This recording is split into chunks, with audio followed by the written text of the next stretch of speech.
I have covered a lot of true crime on this channel, okay? I've read a ridiculous amount of true crime books. Fun fact, the first true crime book I ever read was Amy Fisher, My Story, probably when I was in like middle school. And I've watched an obscene amount of true crime documentaries. I say that to say that just when I thought that I have seen it all, heard it all, covered it all, I come across this story of a 14-year-old boy by the name of Jesse Stone, okay? A child that decides it would be a great idea to R-word and beat up his 91-year-old neighbor. I guys, if I didn't see this footage for myself, I probably would not believe it. But this is the story of Jesse Stone. Hi guys, welcome or welcome back. Thank you so much for being here. It's so greatly appreciated. It truly, truly is. Before we get started, please let me give you my usual disclaimer. This video is for educational purposes only. Please do not take what I say as fact. Please always do your own research and come to your own conclusions. Next, if you have not liked, subscribed, or commented yet, please consider doing so because it really helps me out and I really, really appreciate it. This story takes place in Reddick, Florida. Reddick is described as a tiny town located about 90 miles north of Orlando, Florida. Sunday, June 9th, 2024, around midnight, 14-year-old Jesse Stone broke into the home of his 91-year-old neighbor, striking her and then assailing her. At the time, Jesse Stone, who also goes by the nickname Randy John, just in case, like you will hear people refer to him as Randy John, it's a nickname. So for when you hear him being called that, because you will. He enters the woman's home. The victim says that he sounded Hispanic and was telling her to be still, and then penetrated her with his fingers. She says that he wasn't erect at first, but that he was definitely trying to become hard. She says that he never took his pants off and that it lasted about 15 minutes. This outrages me on so many levels, mostly because I have a 95-year-old grandmother, and if somebody ever did this to my grandmother, I would be in jail for a very, very, very long time. Grandparents and children are the most vulnerable people on the planet, so I have zero tolerance for people taking advantage of them. I just do. This woman was home alone, in her bed, in her safe space, minding her own damn business, when this sicko, 14-year-old sicko, decides to come in and do this to her. I'm up here in Reddick. I'm at a house. A 91-year-old lady calls in saying she was just raped. We get on scene. She's really bad. We'll just get some tape. We'll lock down the house. Once she shoots out, we'll wrap it up. It's our crime scene. I got evidence coming. Major crimes coming. K9's coming. AO1's coming. Who do you want to go with her to the hospital? I don't care as long as someone goes. I mean, if you talk to her, that's fine. If being it's female, maybe Alyssa can go. So she saw a shadow approaching her, and all of a sudden he just started like wailing on her. She's significantly injured in her face and got a big gash on her arm. She's 91 years old. So she says that the guy sounded Hispanic and he was telling her to be still and penetrated her with his fingers. And she said that he felt like he was not erect, but maybe trying to be. She said it lasted about 15, huh? That's fine. Yeah.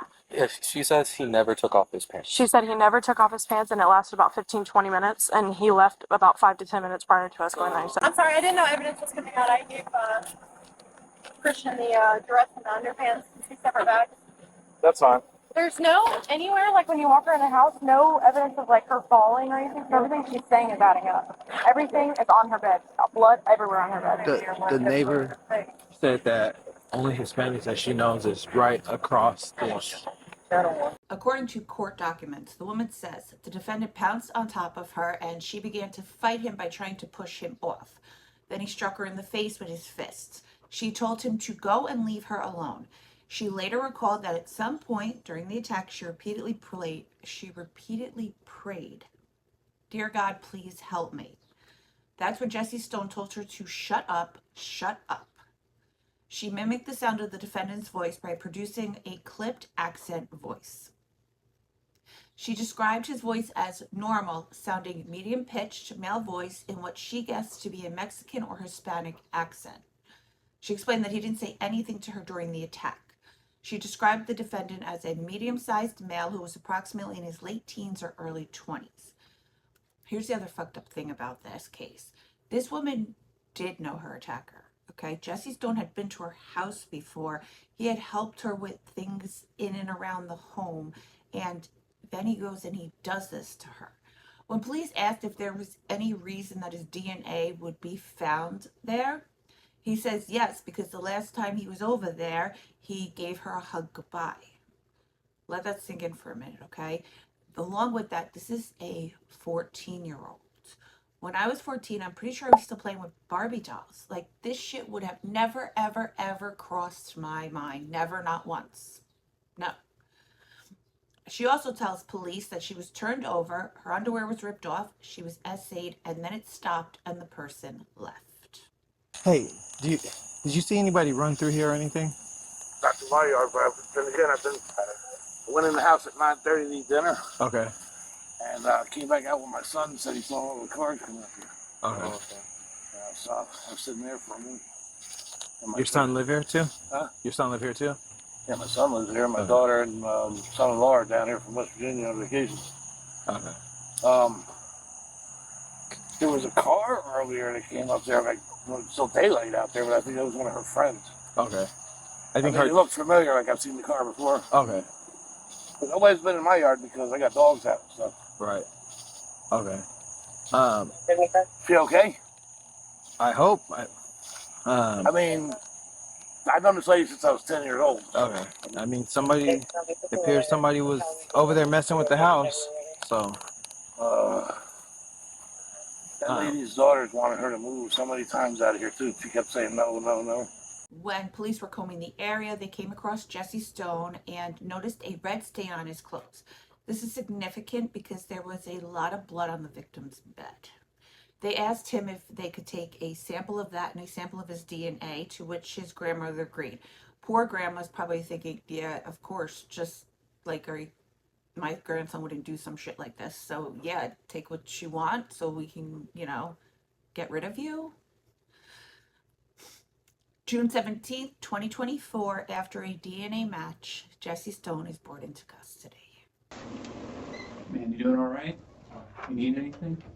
All right, Jesse, I'm Ryan, and we're gonna come in here and talk to you just a little bit, okay? We're waiting for your mom to get over here, just so we can all be here and talk and figure out what's going on, all right? Sure. You sure you don't want water or anything? Okay, if you need something, just give this door a little knock, all right? This is his interrogation and pretty much the police's big gotcha moment. And I will try my best not to interrupt the interrogation so I don't get nasty comments telling me that my complying with fair use guidelines is annoying and that I need to shut the fuck up. So yeah, I'm going to try my best. Some questions that might seem a little bit weird, but this is just to help me understand and make sure that I'm on the same page as you. So, do you understand the difference between the truth and a lie? Yes. Okay, so tell me what the truth means to you. The truth is what actually happened. Okay. And what's a lie mean? Something that's made up or not true. Okay. Do you remember that night? So when I showed you that video of you walking, so that would have been late Saturday night. Yes. Do you remember everything that you did that night? Yeah, I couldn't go to sleep, so I got up and I headed down the road to watch the cars that are coming from the concert.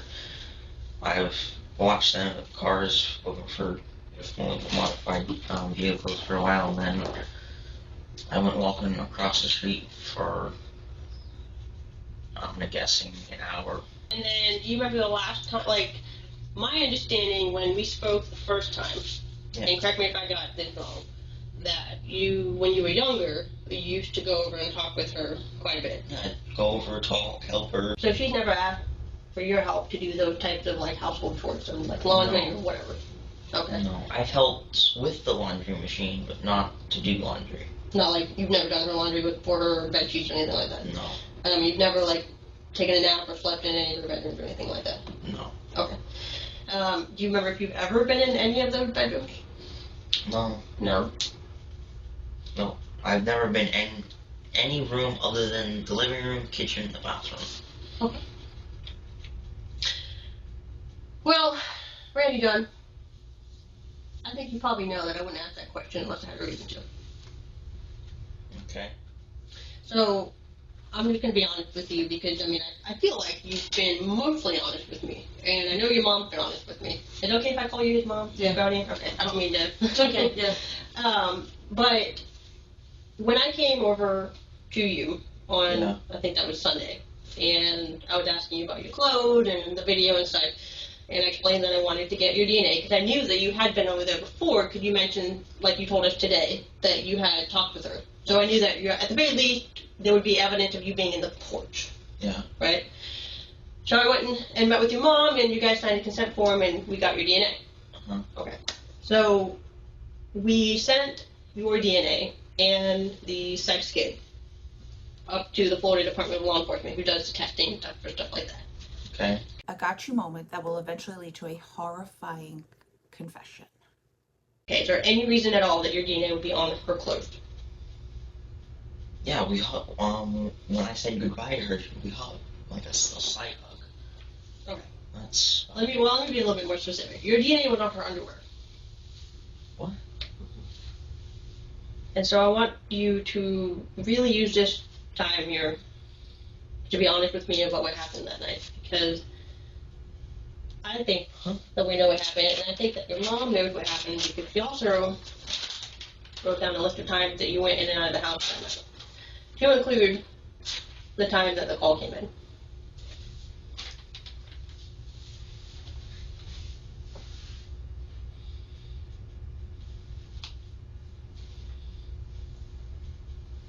And I think you probably know that you wouldn't be in here unless we had a good reason to bring you in. I don't see. What?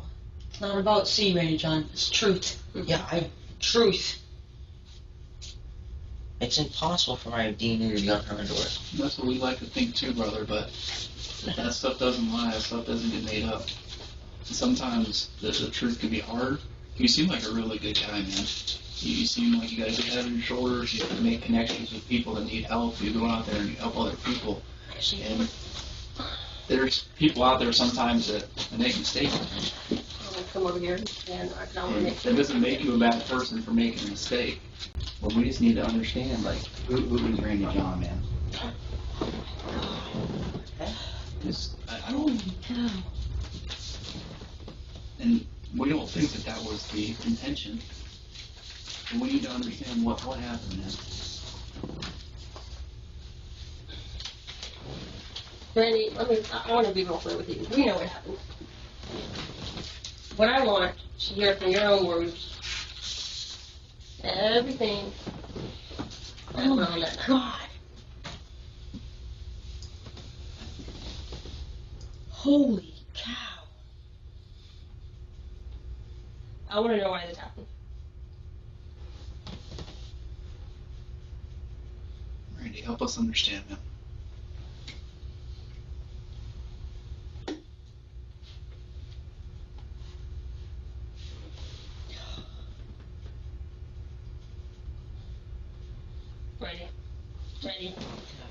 Randy, look at me for a second. You did this exact same thing when I asked you about you walking down the road or jogging down the road at 11 o'clock. And you did the whole, I don't remember, and I was like, and you finally admitted to it. And I think this is the exact same thing. I know what happened. And it's only going to help you for you to be honest with me about what happened. Because like I said, we know what happened because we have your DNA at the crime scene.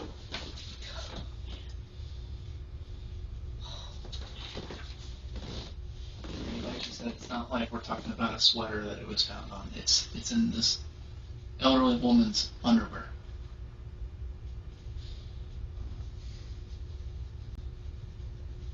What are you thinking, man? We're putting everything out here, and you're kind of just looking at all this, man. I know it might be a shock, but what are you thinking? I'm overly confused. What are you confused about?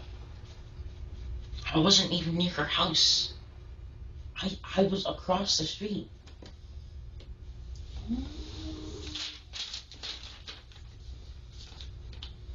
A whole hour. You were gone.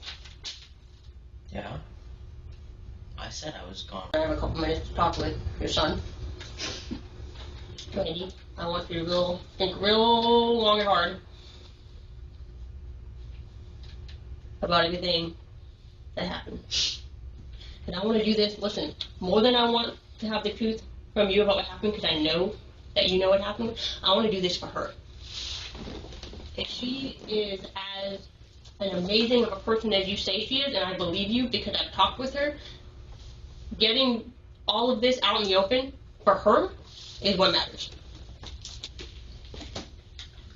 She deserves the truth to be told, and you know it.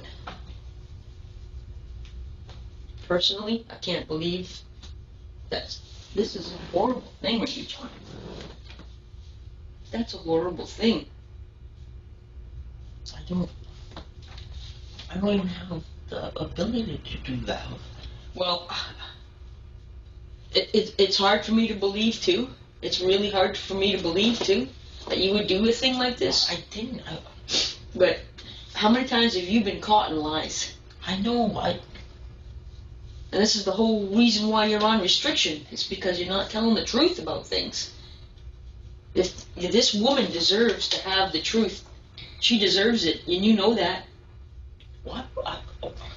Don't say why's, Ready John, because why doesn't exist here.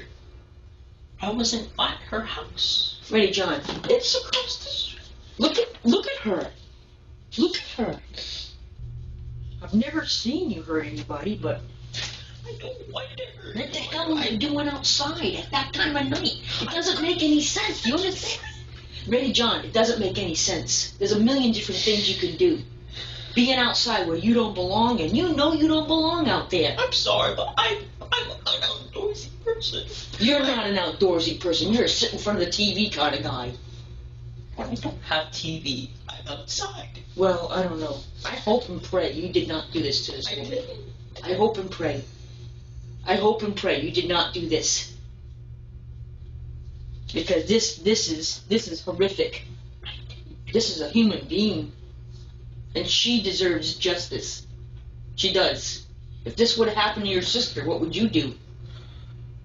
Murder whoever. If you know anything about this, Ready John, for her at least, if you care about her, tell the truth. Tell the truth.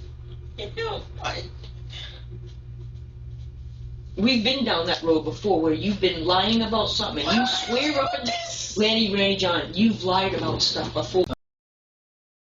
I'm talking to your mom, and she said that, I mean, you're 14, right?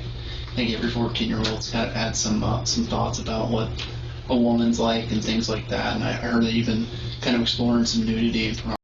Is that what's going on, man? The thing is, Grandma's got no reason to lie to me, and you have no reason to lie to me about that either. That's totally normal and totally fine. So is that something I heard you're taking Grandpa's phone and taking a look at that? No, I don't do it on Grandpa's phone. I haven't been able to do it since I had my computer, because she takes everything away. Yeah. Well, is it true that you were looking at some of that stuff? Like I said, it's totally normal, man. Okay. And like I said, and I think like Detective Hardy said, it's totally normal to want to find out about these things, especially for someone it seems like you really truly cared about this woman. Mm-hmm. And maybe you just wanted to figure out what was what, man. What it was like. Maybe you went into there and you didn't expect her to be awake. And so you freaked out. And you panicked. Because that's what it looks like. Is that this was oh shit. And then maybe you just flopped around not expecting her to, maybe you just wanted to knock her out. You didn't think you would hurt her this bad. Mm-hmm. And then you got out of there. Because what we're trying to figure out, Randy John, is like Ted Party said, like we're pretty certain of what happened. What we're trying to figure out is Randy John the kind of guy that breaks into people's houses with axes and chops them up into pieces and leaves them and murders them? Or did Randy John just make a mistake? Did he go into a house and expect this 91-year-old woman to be sleeping and maybe figure out something about life, and then things just went awry? Because thing is, people panic, man. And people do things that they don't mean and they don't want to do when they panic. Honestly, Randy John, I feel like you probably wish that this had never happened. Like, I honestly still believe that you never really intended to hurt. Because you cared about her. I don't intend to hurt anyone. Some more stuff. Sure. So, how old were you when you started watching videos?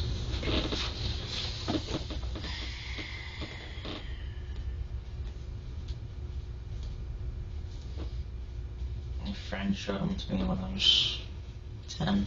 10. So you've been watching them since you were 10? Off and on, yeah. Okay. How often do you think you were watching them before you got put on restriction? Once or twice a week. Okay. And what kind of stuff were you watching? Looking at pictures? Were you watching videos? A mix of both. Mix of both? Okay. And what site do you normally use? Oh, the X and XX. XNXX. And that's all it's called? You just put that into Google, XNXX? Yeah, that was the website my friend showed me. Okay. Would it be safe to say, or would it be accurate to say that you had an opportunity and you took it?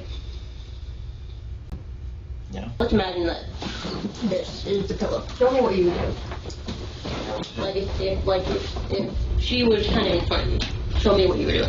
I was just kind of like holding it there so she couldn't really see me. And I was holding it down a little harder, closer to her mouth so she couldn't really scream or yell. Okay. And at some point you said you told her to what did you say? To be quiet? I didn't say anything, I don't remember.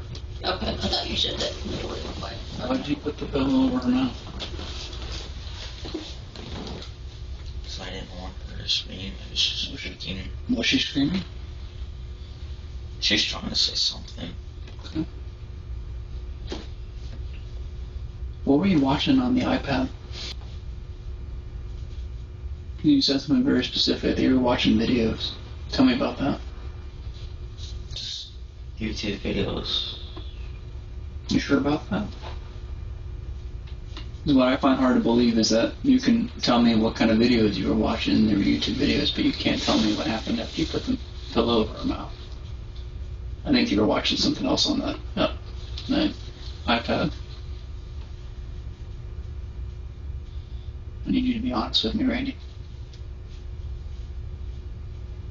Sometimes the hardest part of the story is the thing we give the least detail about. And I can understand it, man. You're 14, you have so much more of your life to live. But what we need to understand, man, is we need to understand the truth. And I think you're telling most of the true story here. But I think you're conveniently leaving some parts. Probably even eating at your heart, man. So I know it's in there.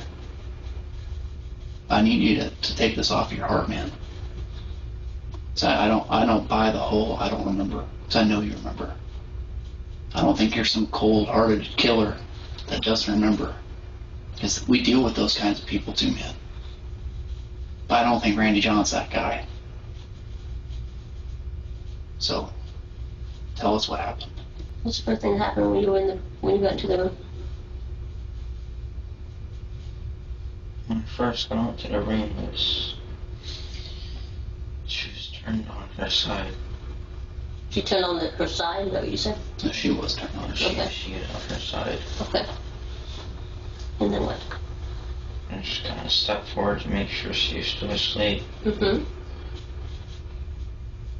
I'm not sure if she heard me move, but we saw me just in the corner of her eye. But she turned, like just her head, she turned. And that's when I put the pillow on her. Okay. Then what happened? She was trying to move the pillow off in herself. And she started grabbing my shirt.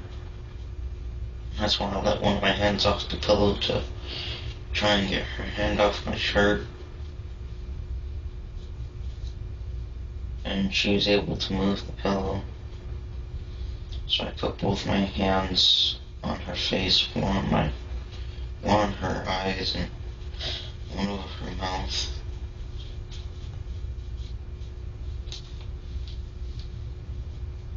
When you say, help me understand. So like did you hit her face or you just covered her? Just covered it.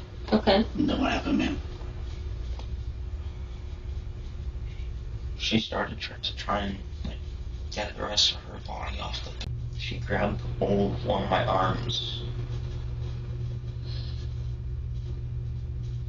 Okay. And I was pulling away. Okay. And I let my other hand off her mouth to try and pull her off from my wrist. What happened, buddy? She tries to get up, and I think the first time I hit her was when I was trying to get her back down. What did you hit her with? My hand, I thought she was still laying down, but she was sitting up, so my hand was pretty quick. I'm not sure where I hit her at, but. Did you have like a fist, or was it like a slap, or? I think it was more of a slap. Okay. Because I was trying to put my hand back where it was on her mouth. Okay.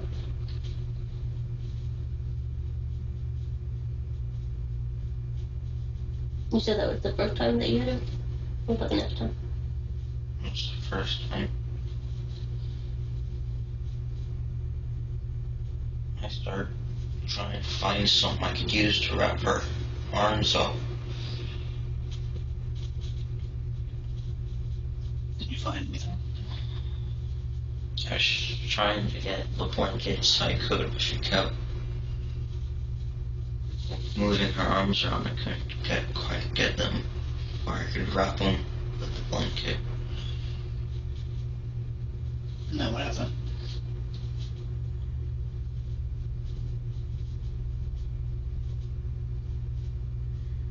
I know this is gonna be hard, man. I don't remember if I wrapped her arms with my arm or if I remember what I did. Where would you have rolled her over to? You said she was on her side and. I would have pushed her onto her stomach. Okay. Is that just to keep her from flailing off the bed, or what was that for? Just to put her in a position where she couldn't just reach up and grab me. Okay. When did you get on top of her?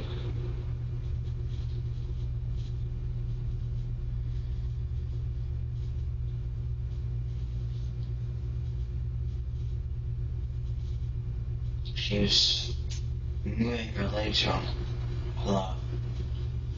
And I was just trying to get her to stop moving.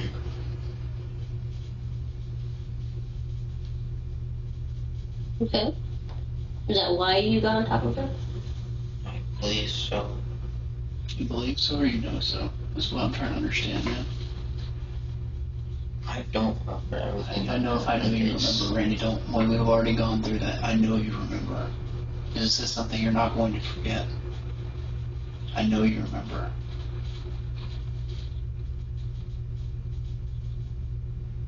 Because you're wrapping her arms up, man. You're putting her on her stomach. Help us understand that, man. Because I know you're not going to forget that. I was panicking. I know you were panicking, but I know you still remember. Randy, what do we present? Did you rape her? Okay. But were you on top of her? Okay. I understand.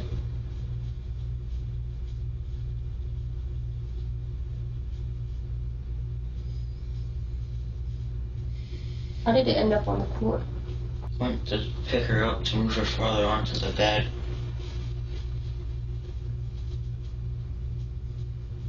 And I grabbed about where the waistband was to pick her up.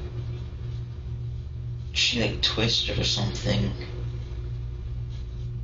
and my arm slid down her legs. I'm not sure. That's when they came. Where? You said they snapped when you grabbed them?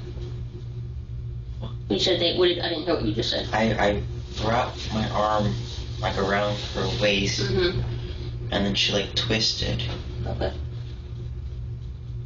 and my arm like slid up her legs. Was it on top of her nightgown, under her nightgown, or something else? I don't remember if it was on top or under. I feel like every time we're coming to something that's really difficult to talk about, right, John, you're telling me you don't remember. So what I'm trying to understand, man, is you're out there in her living room watching YouTube, and then you're watching material. I get it, man. I've been 14 before. I've been adult. It's a totally normal and natural thing. What I'm trying to understand, man, is it went from progressing from you being in the living room to going into her room, and then her underwear is on the ground. Help me understand that. Because I want to believe you, Randy John, but I don't know if what you're telling me is plausible. I think the reason you went into that bedroom was to have some sort of sexual relations with. No. Tell me.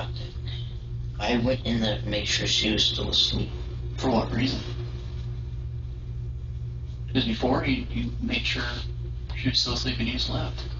What I'm trying to understand is, man, why are you grabbing blankets and tying her arms up? You're a fast guy. You could have been out of there. You could have just left, but you stayed. You put the pillow on. I understand you freaked out. When she woke up, she grabbed my shirt. I believe that.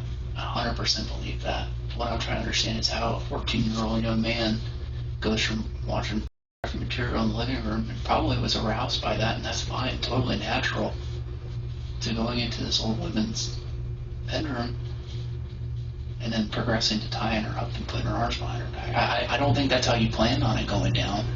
I think you did panic. I think that's reasonable. But I want to know that you're telling me the truth.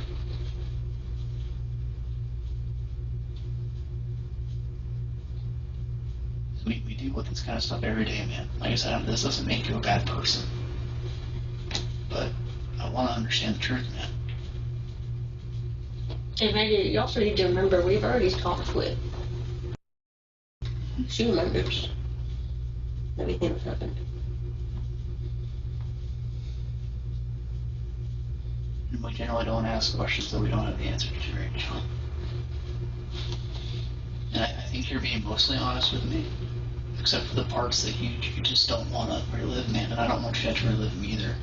But like we said from the beginning, man, from the jump, we're not doing this for us. This isn't about the sheriff's office. This is about. Mm-hmm. And I saw a true reaction out of you when you saw those pictures. I know you're not that kind of guy. Yeah, I don't think you meant to hurt her that bad. I think you went in there with maybe hormones got the best of you, and you were thinking with the wrong part of your body for a moment. Mm-hmm. And you know what, man? I think every teenager has been there. I think you were just kind of caught in a bad situation. You pulled them all. Did they get tangled up? I mean, tell me, like, obviously we know that they came off from her body. And obviously we know that your DNA is already on there. So we know that somehow you came into contact with them. I just want to know how. Was it some violent maneuver where you just reached in and just ripped them off, or did you just slide them off?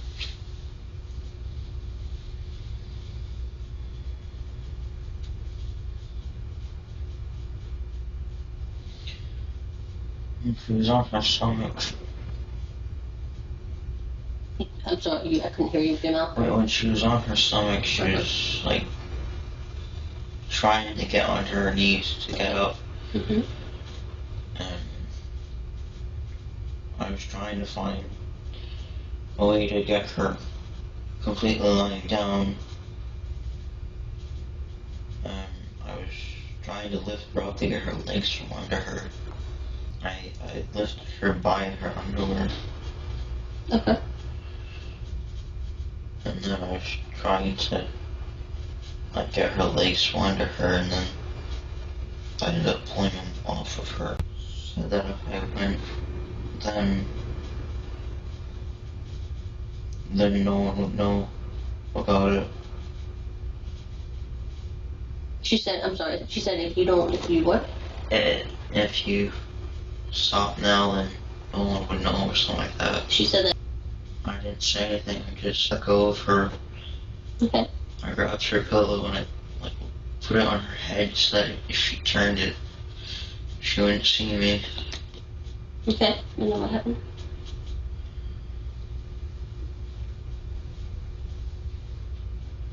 I left through the door. The same door you came out? Or the same door that you came in, and that was, you said earlier that was the living room door? Yeah. Okay. And then I went to my house.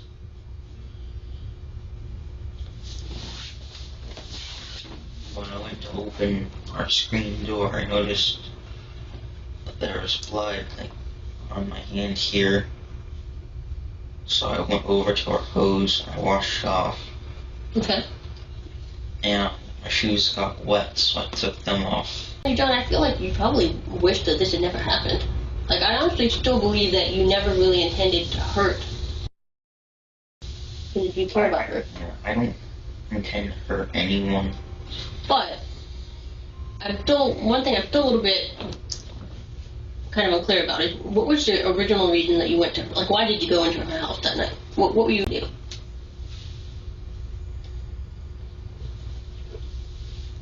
Just chill somewhere where I wasn't being watched and I didn't have to quite be outside.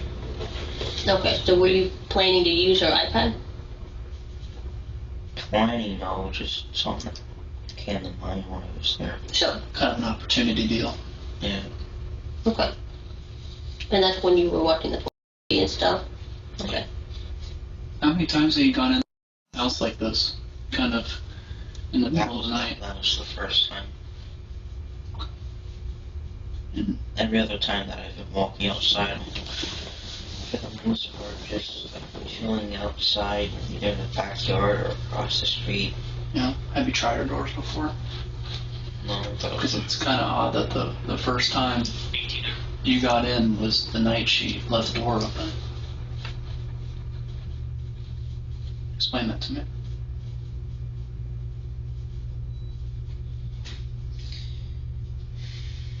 Because I know from when I talked to Detective Oregon before we came and talked with you, you made a statement to them about how she always locks her doors. yeah.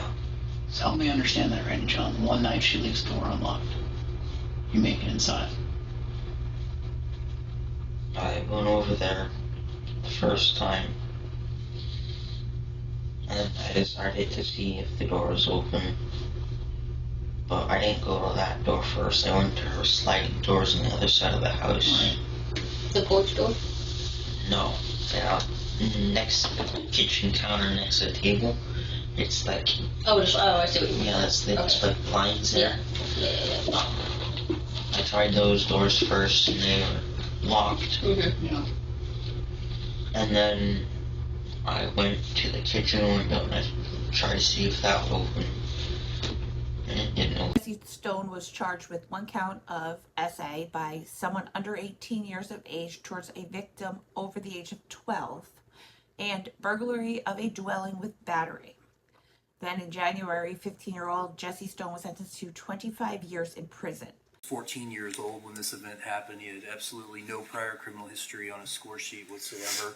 He's never even been on probation with the Department of Juvenile Justice. Obviously never been committed to a juvenile program. His brain was nowhere near fully developed when this incident happened and is still probably 10 years off from that being the case. He had a relatively difficult childhood. He had no father figure in his life whatsoever. And certainly none of this is an excuse or a justification by any means for what happened. He is remorseful about what happened. You've heard testimony about that. He pled guilty. But he, lost contact with his sister, I believe shortly before this happened. He very minimal contact with his mother, and he was essentially raised by his paternal grandmother. despite all that, he's done fairly well in school. He got ahead of grade, made pretty good grades, A's and B's, I believe it was. We believe that that indicates that he would be amenable to supervision as well as specialized sex offender treatment. As the state points out, he does suffer from depression and ADHD. And obviously there are plenty of people that have depression and ADHD that never get involved in anything like this, but that combined with his childhood certainly doesn't help. As a 14-year-old boy with, again, no father figure in his life, he appears to be somewhat get addicted to pornography and things of that nature on the internet. I'm sure that didn't help this situation. Dr. Williamson does indicate that he would benefit from specialized psychiatric, psychological, and sex offender treatment. The Department of Juvenile Justice is well equipped to handle that with a 14-year-old child. The Department of Corrections, it's our position, would not be. They're accustomed to dealing with adults and even teenagers that are older, in the neighborhood of 17 or 18 years old.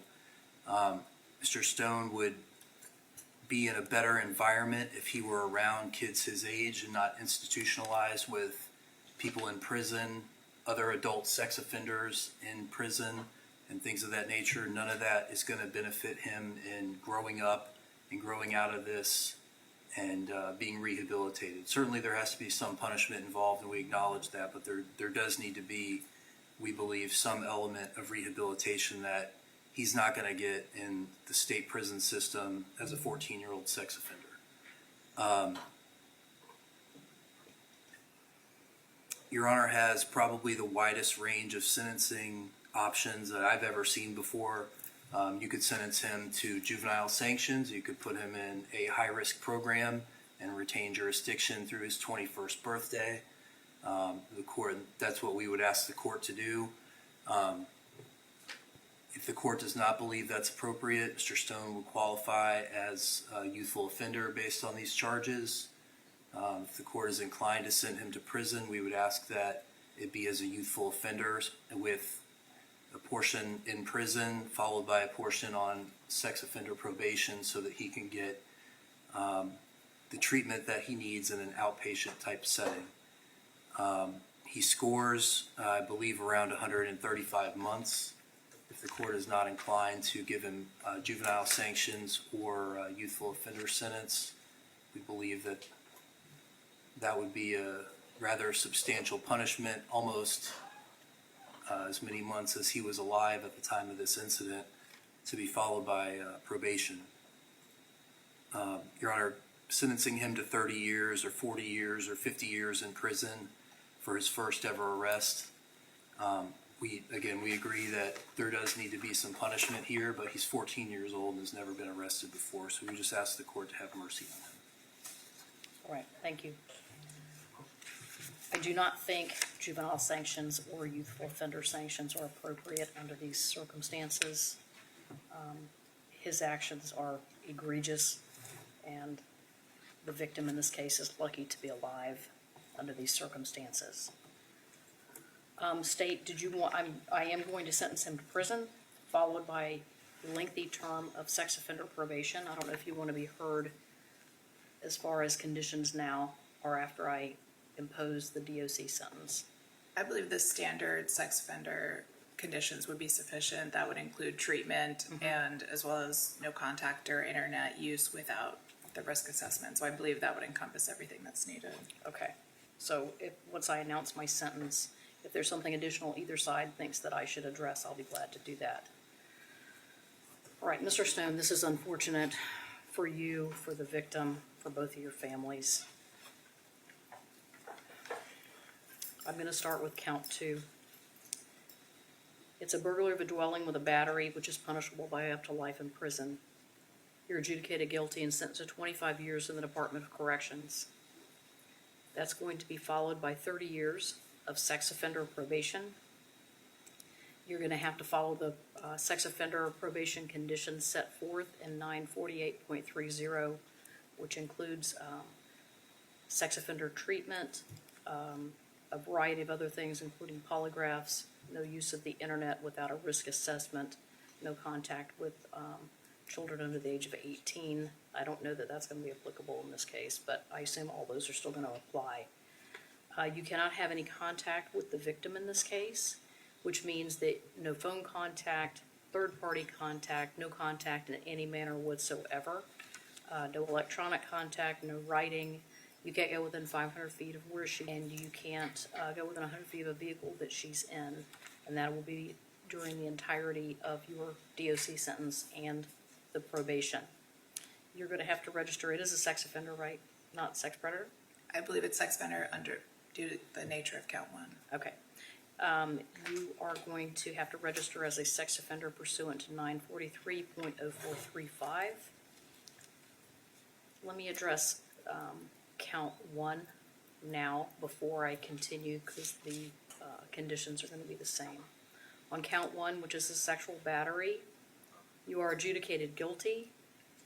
You're sentenced to a term of consecutive probation to the prison sentence on count two. So it's 25 years in the Department of Corrections, followed by 30 years of sex offender probation. The probation on count one is for 15 years of sex offender probation,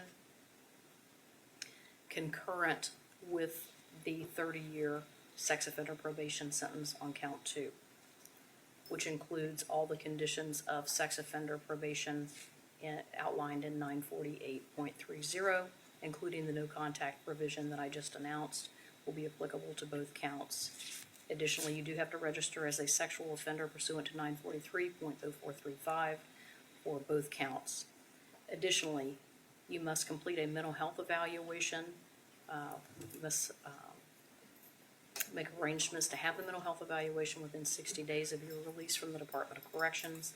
Thereafter, you must comply with any recommended treatment or counseling. You must also enroll in an anger management course within 60 days of your release from the Department of Corrections, and you must successfully complete it on the first attempt. Once again, you're not to have any contact with the victim. It relates to both counts. On each, actually on count two, you're going to receive credit time served in the amount of 237 days. There's a $500 fine plus mandatory court cost, $100 cost of prosecution, $100 cost of defense, $50 public defender application fee, and you must provide a DNA sample for the FDLE database. As I said, the DOC sentence of 25 years is followed by consecutive sex offender probation on count one and count two. So, what do I need to address as far as conditions of probation from the state's perspective? I would request that the court add that the defendant must comply with all registration requirements as a sexual offender as a condition of the probation. Okay. And I announced the statute, but you must comply with all sex offender reporting requirements pursuant to statute. And that will be applicable to count one, the 15 years, and count two, the 30 years following the DOC. Mr. Mills, what else do I need to address related to any conditions of probation or the conditions of the sentence? Nothing further from the defense, Your Honor. Okay. You do have 30 days to appeal. All right, is there anything else that needs to be addressed? No, Your Honor.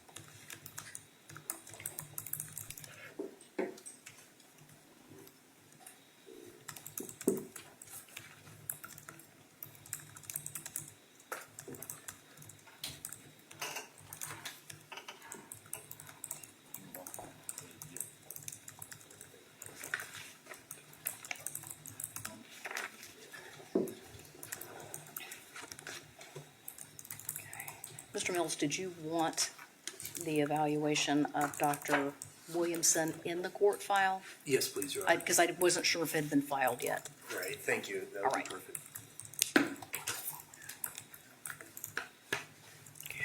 And for the record, I provided the court the score sheet in advance. Yes, and I have the score sheet here, and I know Mr. Mills referenced the lowest permissible, which was reflected in the score sheet that I had.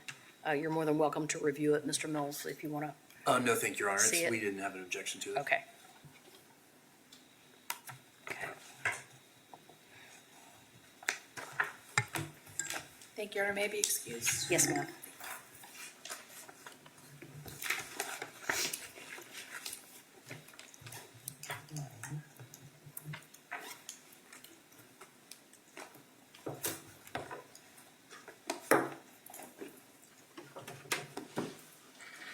The decision for him to be charged as an adult is incredibly mixed with comments that included children should not be charged as adults. Why even have a juvenile court system if every time a kid commits a crime they are charged as an adult? A 14-year-old child today is an adult. They have more knowledge about sex than any other kid who was born in 1954, and if they commit adult crimes, they should serve an adult jail sentence and punishment. So your position is that 14-year-olds are not children. We only charge juveniles as adults for serious crimes such as murder and R-word. These kids are normally teenagers and can understand that they did something wrong and understand they will be punished for what they have done. Although I firmly believe he should be held accountable for his crime, as a father, my compassion goes out to his family. Hopefully his arrest will lead to getting him help that prevents any further such acts. I'm with the sheriff on this one. Although this is a heinous act, I have some qualms with him being charged as an adult. He should be sentenced to a juvenile offender program with the aim of rehabilitation. I know from personal experience that it's possible to turn around someone this young and lead a responsible life as an adult with the proper support. If he's sentenced to prison only, he's more likely to reoffend once he's released. It's unfortunate he was charged as an adult because now that record will follow him the rest of his life. I don't think it's fair to do to a 14-year-old. After all, as a society, we don't consider them mature enough to make adult decisions. So, can you truthfully say that a 14-year-old never impulsively did something you knew was wrong? I highly doubt it. If so, you weren't a typical 14-year-old. My friend, this is way beyond some impulsive teenager behavior. If you watch the interrogation, it is clear that this young person has no empathy for the senior citizen he assaulted. His tears are for himself. His concern is for himself, and his entire focus is himself. Classic psychopathy, when coupled with impulsivity, lying, and superficial kindness. This is why the detective's technique was so effective. They validated him. They began with trying to elicit guilt or shame by using pictures of the victim's injuries. The teen was not moved. The detectives regrouped and used this self-affirming paradigm instead. I'll take your word for it, as I did not watch the interrogation. Certainly there are psychopaths who have no empathy whatsoever, and I believe what you say about this case. I just question the conclusion that too many people come to, that kids who commit crimes are evil and unsalvageable. I hate to just throw away a young life. I appreciate your civil response to my post. My take on this is, if you're grown enough to do adult things, you're grown enough to face adult consequences. And this is such an incredibly hard statement for me to make because I have 2 children and I pray to God that they never royally fuck up. But it's not lost on me that it's always a possibility. Would I want my child to, God forbid, go to jail for 25 years? Never, never. But if the tables were turned and the victim was, God forbid, somebody in my family, would I want the same sentence for the perp? 1,000,000,000%. What's fair is fair. Please leave me your thoughts about Jesse Stone's sentence down in the comments below. And if you guys are still here, thank you, thank you, thank you. I love you and I appreciate you so, so, so very much. Please like, subscribe, and comment if you haven't yet, because it really helps me out. And I really, really appreciate it. And until next time, stay safe out there.